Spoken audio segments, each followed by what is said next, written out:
नमस्कार माझ्या बालमित्रांनो, कसे आहात तुम्ही? मजेत ना? मी आहे शालिनी हुबलीकर आणि माझ्या हुबलीकर्स मराठी चॅनलमध्ये तुम्हा सर्वांचं खूप खूप स्वागत आहे.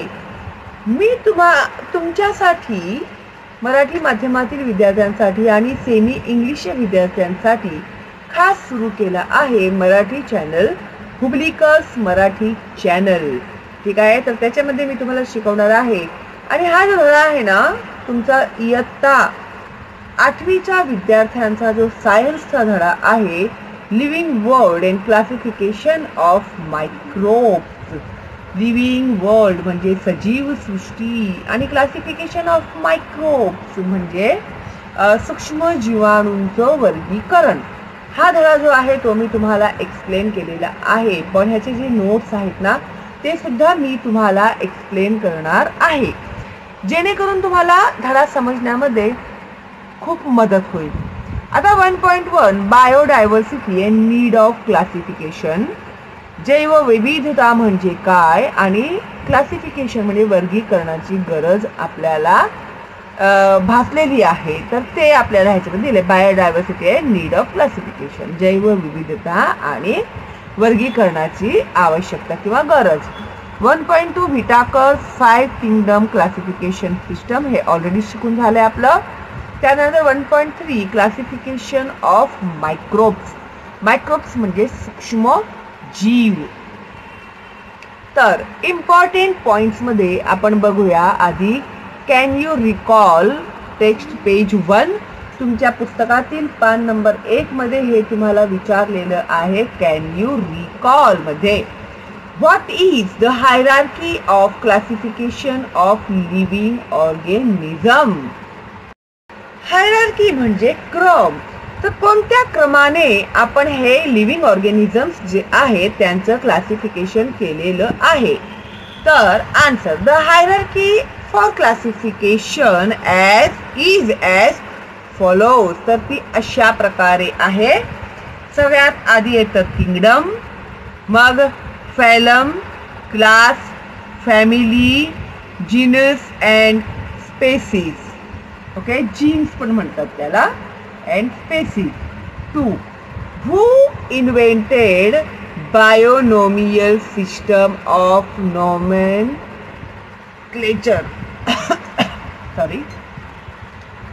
नॉमेनक्लेचर.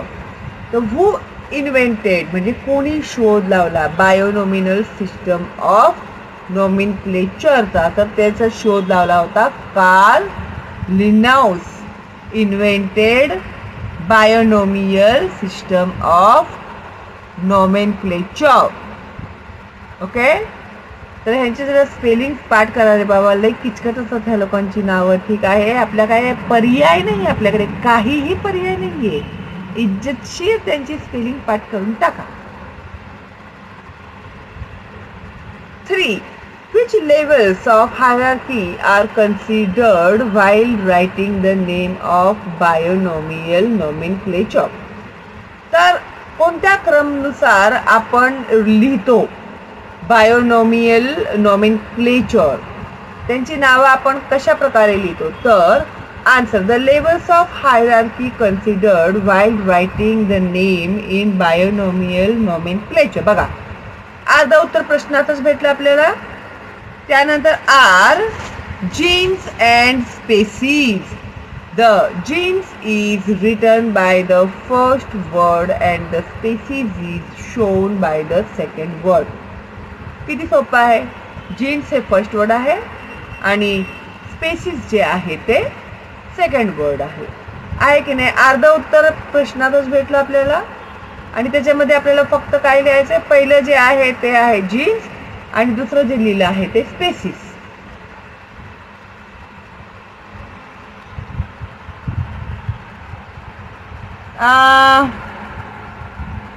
येस, आय थिंक आपल्याला इकडनं सुरुवात केली पाहिजे. 1. Biodiversity and need of classification. जैवविविधता आणि त्यांच्यामध्ये वर्गीकरणाची आवश्यकता. 1. All the living organisms residing on the earth have adapted on their surroundings according to geographic regions, food, ingestions, defense, etc. आता ऑल लिव्हिंग ऑर्गॅनिझम्स म्हणजे सजीव सृष्टी जी काही आहे ते धरतीवरती जेव्हा आले होते तर ते त्यांच्या अवतीभोवतीच्या हवामानानुसार, जॉग्राफिक रिजन, जमीन कशा प्रकारची आहे त्यानुसार त्यांचं आहार आणि त्यांची जी सुरक्षा आहे इत्यादी, this causes variations among them, ह्या कारणामुळे त्यांच्यामध्ये आपल्याला विविधता आढळते. Even the organisms belonging to the same species also shows different. एकाच प्रजातीचे जरी असले तरी सुद्धा ते आपल्याला वेगवेगळे दिसतात. 2. About 87 million species of living organisms are seen on the land and seas on the earth. आता जमीनवरती आणि पाण्यामधले आणि हवेमधले सुद्धा एकूण आपण जीवसृष्टी बघितली तर ती जवळजवळ 87 मिलियन स्पेसीजचे लिव्हिंग ऑर्गॅनिझम्स आपल्याला या जमिनीवर, समुद्रामध्ये आणि पृथ्वीवरती दिसतील. For studying their characteristics in a systematic way, तर त्यांचा व्यवस्थित पद्धतशीरपणे अभ्यास करण्यासाठी they are divided into different groups, त्यांचा वेगवेगळ्या ग्रुप्समध्ये, भागामध्ये विभाजन करण्यात आलेलं आहे. डिवाइड करणे म्हणजे विभाजन करणे, डिफरंट म्हणजे वेगवेगळे, ग्रुप्स म्हणजे गट. This division is based on the similarities and the differences among the different living organisms.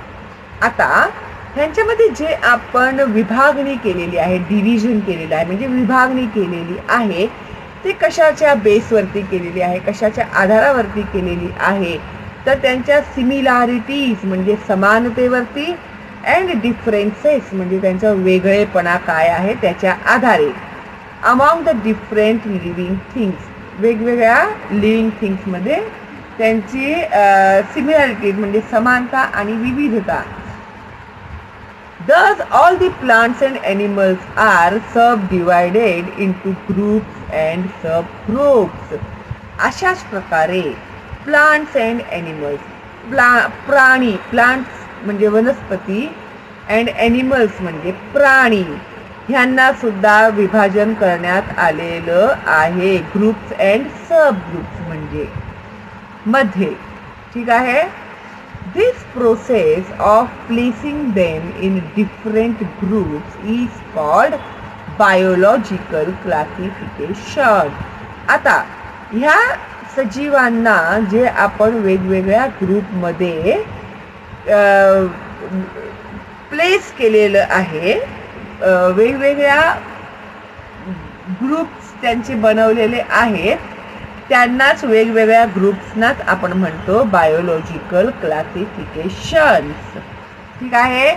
तर आता इथे आपण बघूया काय दिलेलं आहे ह्या लोकांनी.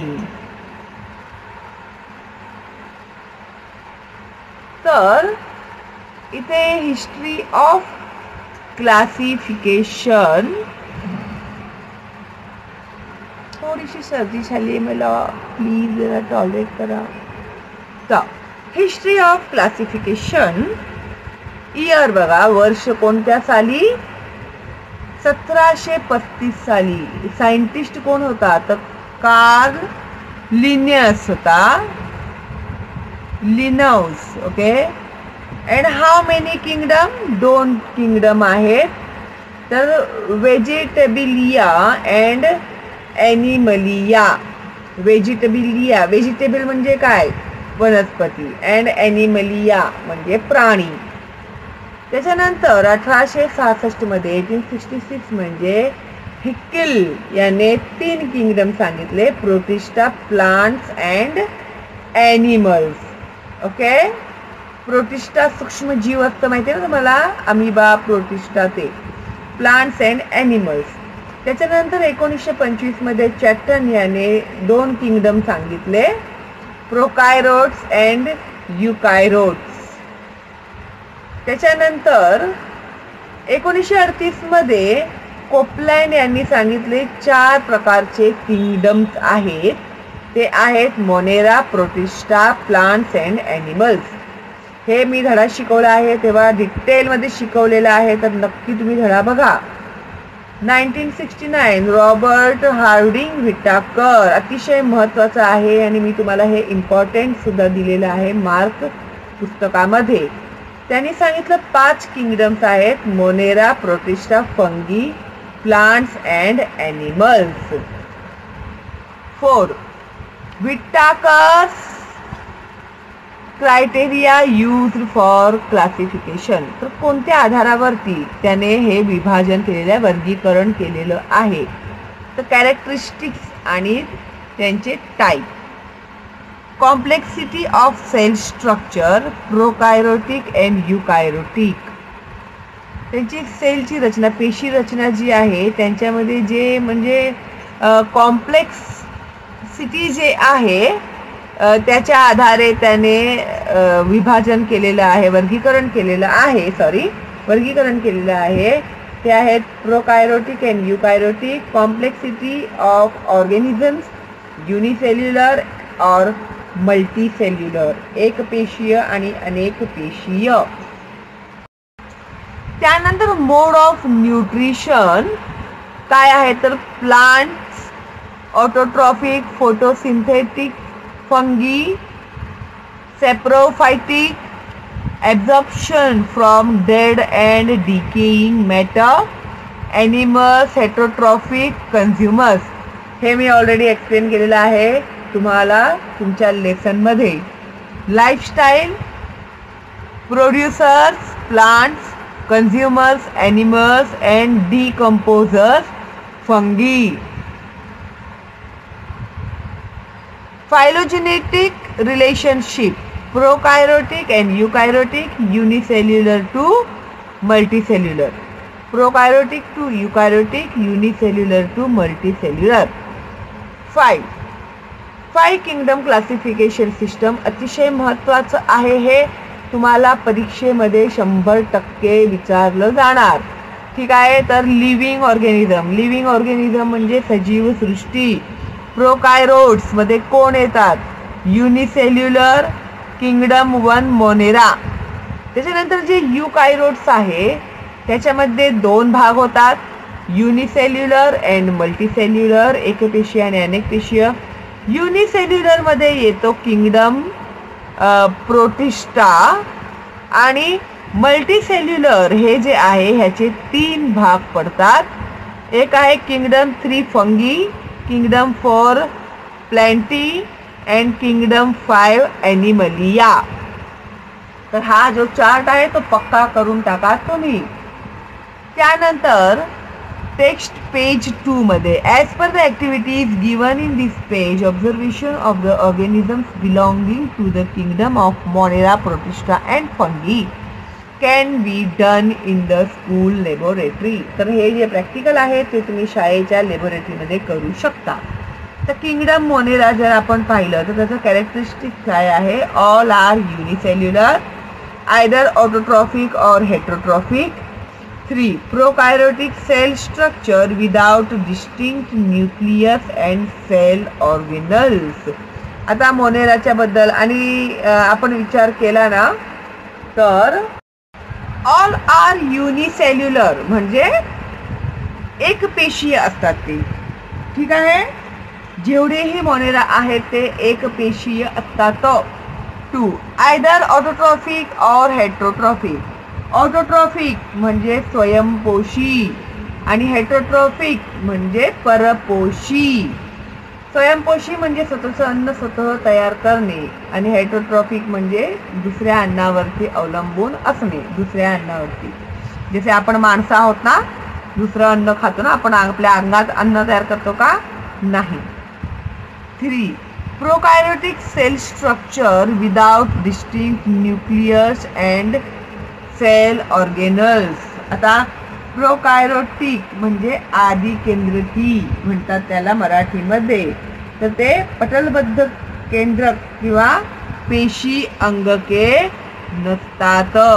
Without distinct nucleus and cell organelles. तर त्याच्यामध्ये सेल ऑर्गेनल्स नसतात, विदाउट दिलंय ना, म्हणजे नसतात त्याच्यामध्ये. ठीक आहे. त्यानंतर एक्झाम्पल्समध्ये काय, आता एक्झाम्पल्समध्ये त्यांनी आपल्याला काही नावं दिलेली आहेत ती बघा आणि त्याची स्पेलिंग जरा प्लीज पाठ करा तुम्ही.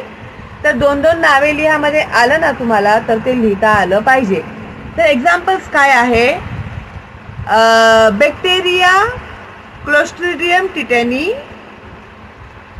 व्हायब्रिओ कॉलेरी, त्याच्यानंतर आहे ट्रेपोनेमा पॅलिडम, ट्रेपोनेमा पॅलिडम.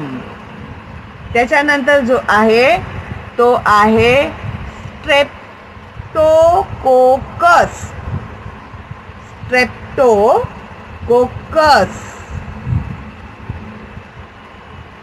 स्पेलिंग पाठ करा.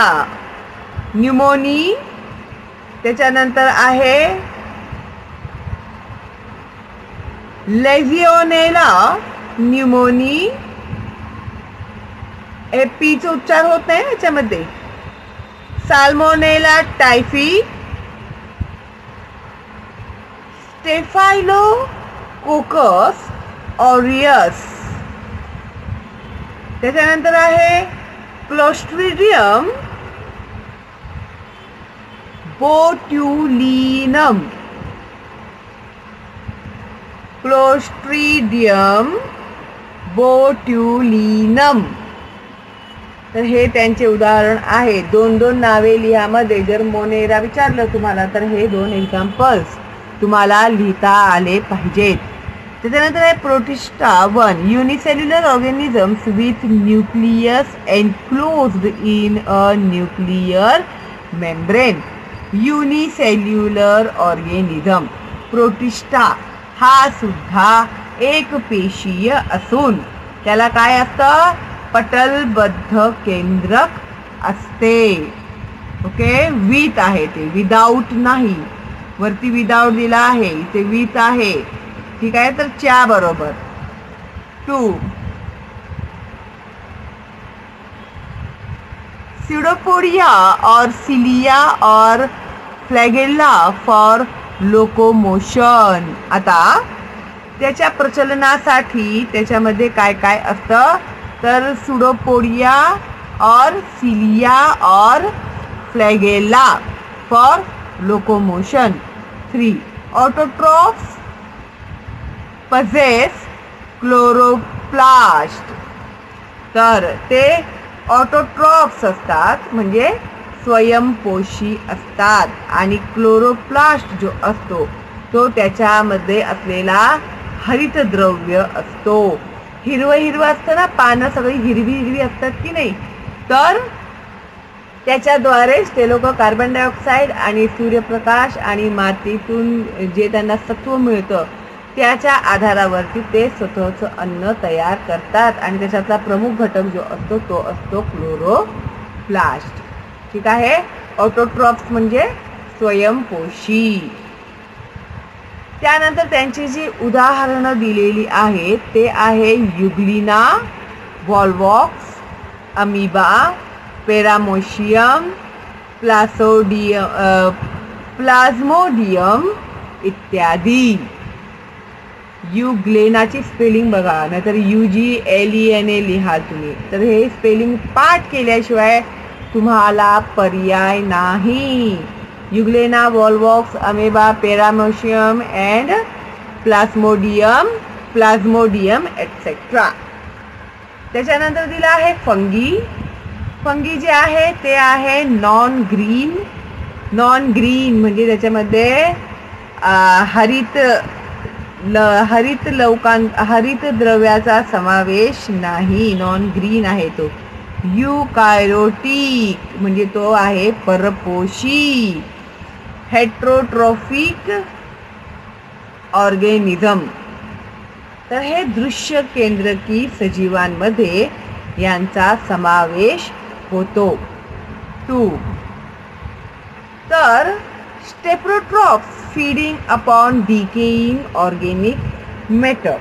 तर हे जे असतात ना ते कशावरती जिवंत असतात? डिकेईंग म्हणजे कुजलेल्या कार्बनी ऑर्गेनिक मॅटरवर ते जगतात. ठीक आहे.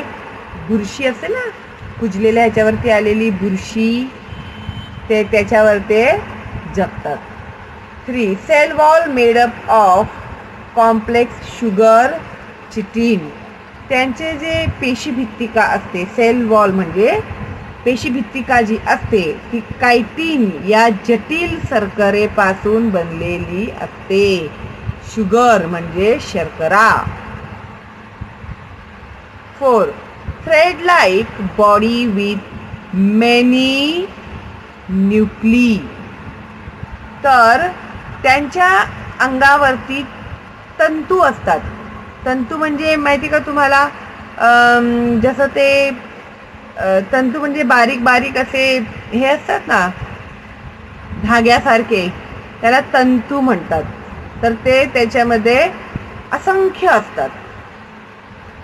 तर त्याच्यामध्ये एक्झाम्पल्स काय आहेत? Different types of fungi, baker's yeast. वेगवेगळ्या प्रकारचे फंगी आहेत. बेकर्स ईस्ट म्हणजे ज्याचा पाव वगैरे बनवण्यासाठी बेकरीमध्ये त्याचा वापर केला जातो. Aspergillus fungus on corn and penicillium and mushrooms ही त्याची उदाहरणे आहेत. ठीक आहे. त्याच्यानंतर तर इथे तुम्हाला दाखवलेलं आहे की under the jurisdiction of Indian council of medical research in 1952, National Institute of Virology was established at Pune to conduct research on the viruses. आता हे जे करोना व्हायरस होतं ना त्याच्यामध्ये तुम्ही लोकांनी ऐकलंच असेल की पुण्यामध्ये त्याच्या वॅक्सिनचं रिसर्च वगैरे सुरू आहे. तर ते हेच आहे national institute of virology was established in Pune. कुठे आहे ते? पुण्यामध्ये आहे. 2. Classification of microbes. तर तिथे त्या लोकांनी या मायक्रोब्सचे क्लासिफिकेशन केलेले आहेत, वर्गीकरण केलेले आहेत. Microorganisms or microbes are maximum in number on this earth is very possible environment.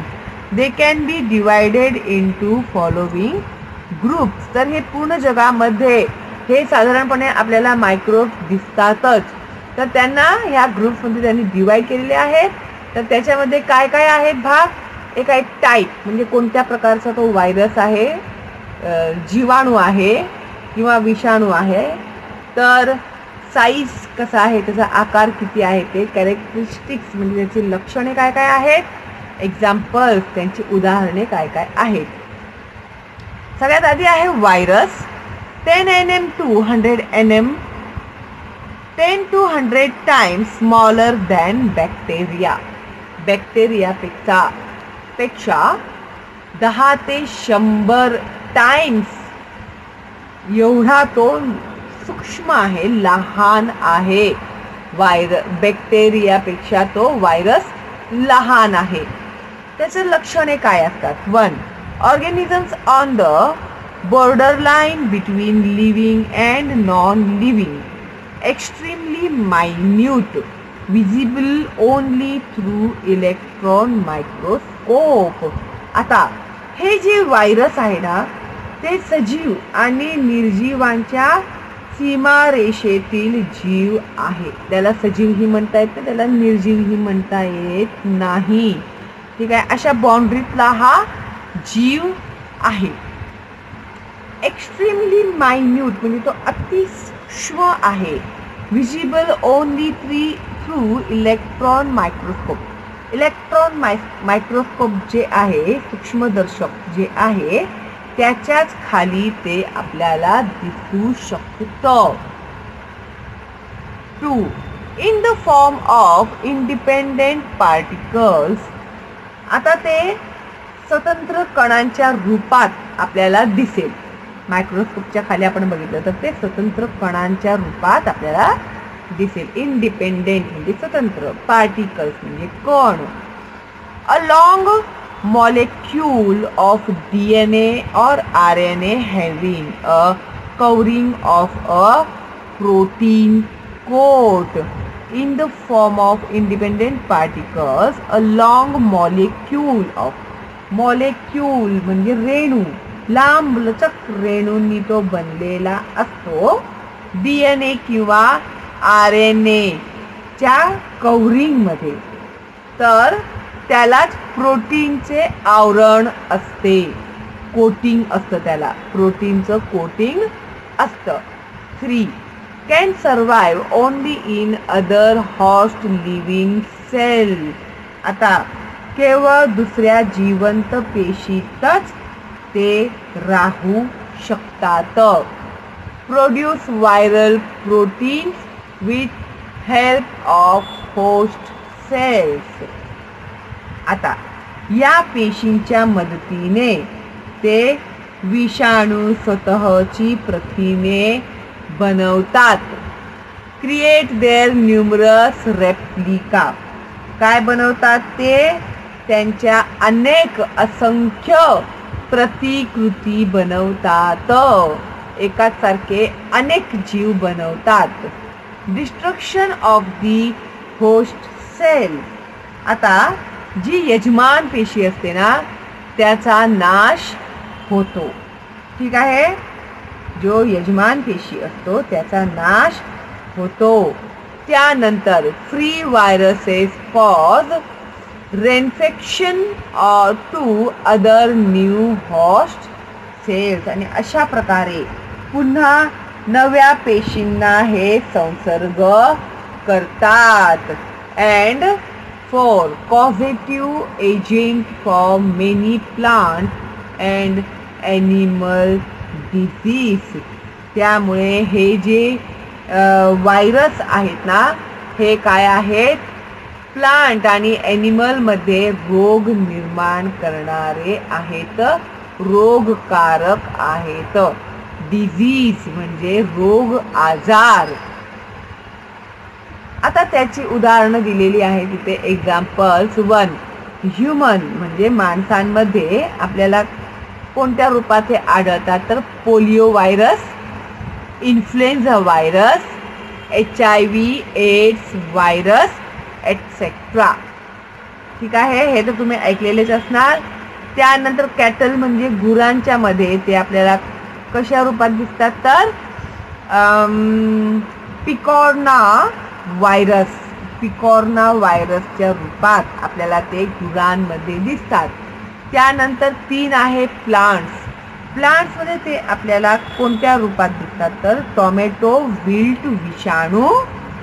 त्यानंतर टोबॅको म्हणजे तंबाखू, टोबॅको मोझॅइक व्हायरस एटसेट्रा. 4. बॅक्टेरिया जीवाणू. तर बॅक्टेरियोफेज, बॅक्टेरियोफास हे त्याची उदाहरणे आहेत. त्यानंतर आहे बॅक्टेरिया. बॅक्टेरिया बघा 1 UM to 10 UM. तर यांची लक्षणे काय आहेत? कॅरेक्टरिस्टिक्स काय आहेत? तर हे एक सिंगल सेल आहे आणि इंडिपेंडेंट, सॉलिटरी और कॉलोनियल. तर ही एकच पेशी असते. स्वतंत्र सजीव किंवा बरेच जीवाणू असतात.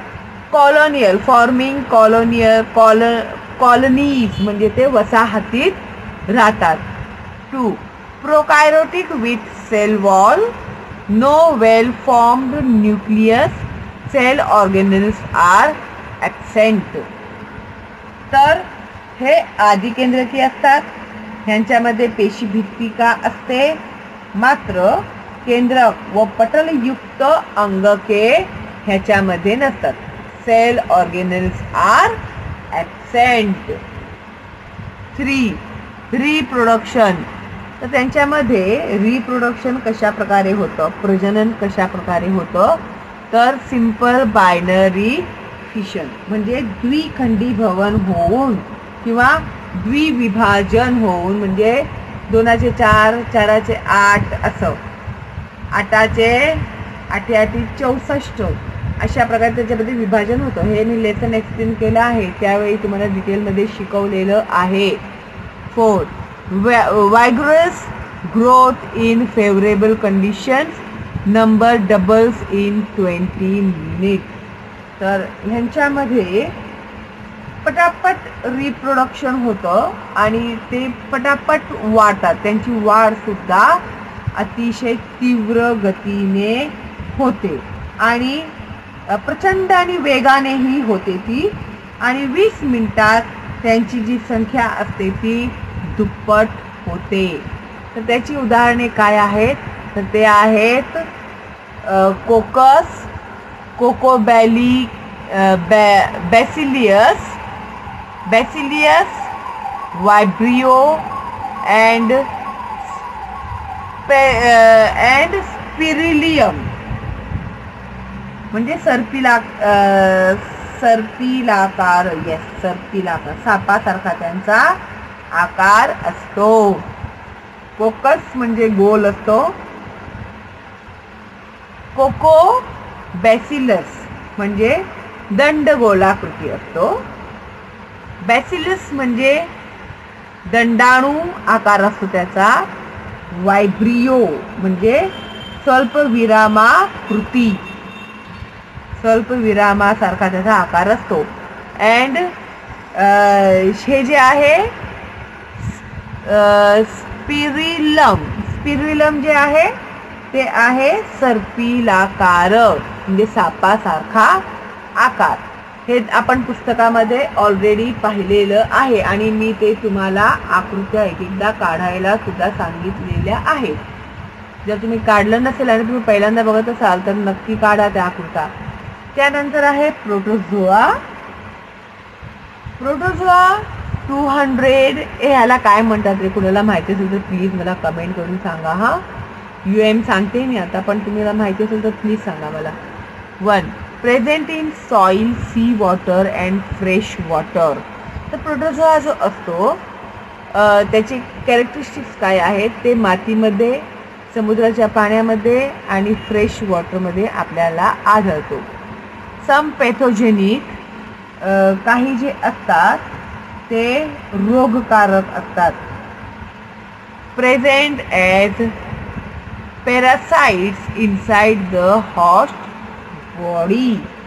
तर हे जे असतात ना, हे होस्ट बॉडी म्हणजे कसं, आपल्याला एखादा रोग होतो ना तर आपण त्यांचे होस्ट आहोत, ठीक आहे, आमच्या शरीरात ते प्रवेश करतात.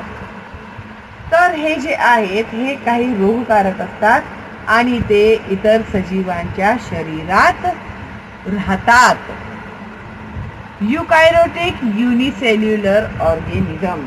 तर हे काय आहेत, युकॅरियोटिक म्हणजे दृश्य केंद्रकी आहेत, युनिसेल्युलर ऑर्गॅनिझम्स आहेत म्हणजे एकपेशीय आहेत. 3. Great variation in cell structure. त्यांच्या सेलच्या रचनेमध्ये खूप विविधता आपल्याला आढळते. Organs of locomotion and modes of nutrition. आता त्यांचे पेशी रचना जी असते ती विविध असते, आदिजीवी असते आणि हालचालीचे अवयव आणि पोषण पद्धती यांच्यामध्ये विविधता आढळून येते. 4. Reproduction is by binary fission which is similar to cell division. आता त्यांच्यामध्ये जी प्रजनन होतं, त्यांच्यामध्ये जे रिप्रोडक्शन म्हणजे प्रजनन होतं ते द्विखंडन आणि द्विविभाजन पद्धतीने होतं. तर ह्याची उदाहरणे आहेत amoeba, paramecium free living, entamoeba, histolytica. Pathogenic causing amoebiasis, plasmodium vivax causes malaria, euglena autotrophic. ठीक आहे. त्यानंतर पुढे आहे fungi. Approximately 10 UM to 100 UM eukaryotic unicellular, to some species are visible with naked eyes, म्हणजे आपण उघड्या डोळ्याने ते बघू शकतो. 3. Saprotrophic, feed on decaying organic matter by absorption, म्हणजे कुजलेल्या वनस्पतीपासून प्राण्यांपासून ते शोषून घेतात त्यांचा आहार आणि ते परपोषी असतात. ठीक आहे, मृतोपजीवी असतात, मेलेल्यांवर तिथे जगतात. Found on dead and decaying organic matter, कशामध्ये दिसतात ते आपल्याला? मेलेल्या, सडलेल्या, कुजलेल्या ह्याच्यामध्ये ते आपल्याला दिसतात. 5. सेक्शुअल रिप्रोडक्शन और asexual reproduction by binary fission और बाय बडिंग, तर सेक्शुअल रिप्रोडक्शन लैंगिक प्रजनन और असेक्शुअल रिप्रोडक्शन म्हणजे अलैंगिक प्रजनन बाय बायनरी फिशन और बाय बडिंग, मुकुलायन म्हणतात त्याला, त्याद्वारे त्यांचं प्रजनन होतं. तर त्याचं उदाहरण आहे बेकरफिश, कॅन्डिडा अँड मशरूम. त्यानंतर शेवटी इथे दिलेलं आहे algae 10 UM to 100 UM. 1. Aquatic, आता अल्गी हे जे असतं ते ॲक्वेटिक असतं. ॲक्वेटिक म्हणजे पाण्यामध्ये राहणारं, आपण मराठीमध्ये त्याला म्हणतो जलचर प्राणी. ॲक्वेटिक म्हणजे जलचर प्राणी.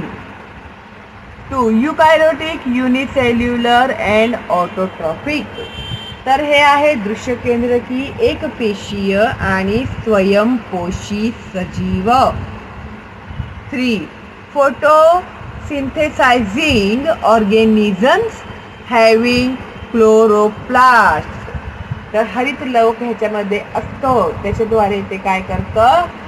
प्रकाश संश्लेषण क्रिया त्यांच्यामध्ये होते.